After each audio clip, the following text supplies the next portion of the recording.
So Ginger, tell me about the what you think, what comes to your mind when you hear about and read about the oil spill. Well, it's devastating, and it's really sad to hear about. And I think it's a great example of how we are all connected. And when something happens in one place, it has effects very far away. So let's go up the chain. Yes. Right. So right now, looking at the big picture, we're all affected by this oil spill. Our air is not the same. Our weather patterns are likely to be affected.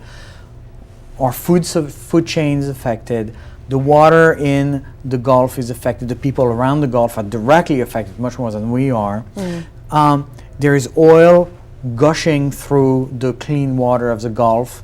There is this one hole in the earth that is spewing out this very, very dirty, toxic material because someone decided to drill a hole in that spot and decided that safety measures, rules did not need to be followed.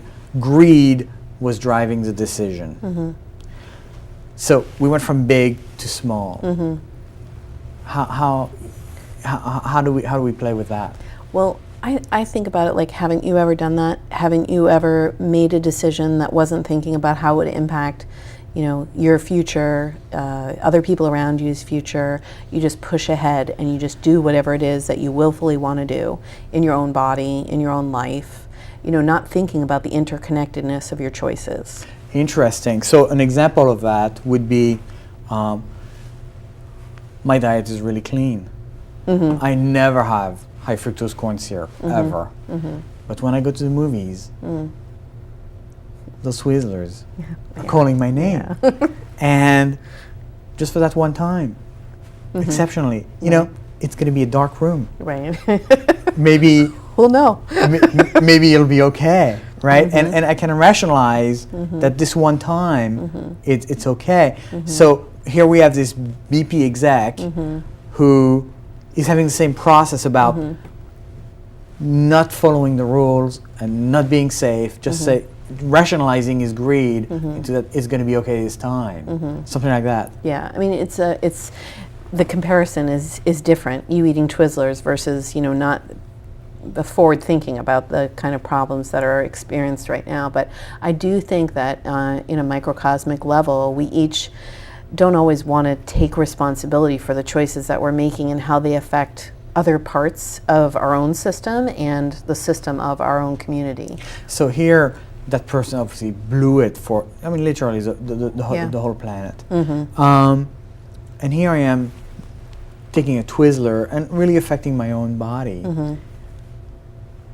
Both are wrong in a different scale. Oh, yeah, different scale. Or, you know, can they be justified? Can we rationalize stuff we do?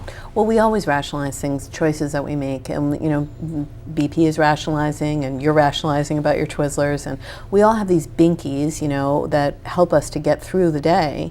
You know, we find our way to deal with different things, and by just making make sure now, when I eat the Twizzlers, it's not my fault that the spill happens in the Gulf, right? It could be, right? Well, here's what I think is that, you know, if we can really take responsibility and understand that our choices matter and that they have consequences, and some of those consequences are good and some of them are challenging. Lube back up. I'm putting lots of gas in my car. Right, right. I think about that often. You know, what our choices to buy the vehicles we buy, or to buy the kind of food that we buy. It matters. Or to make the choice to not drink water all day, or to not get a good night's sleep, you know, or to plow through what your body needs are. You're going to be pay. Mindful. We need to be conscious. We need to do it all the time. Right, and if we could mindful consciousness. I'm Dr. Jean-Marc.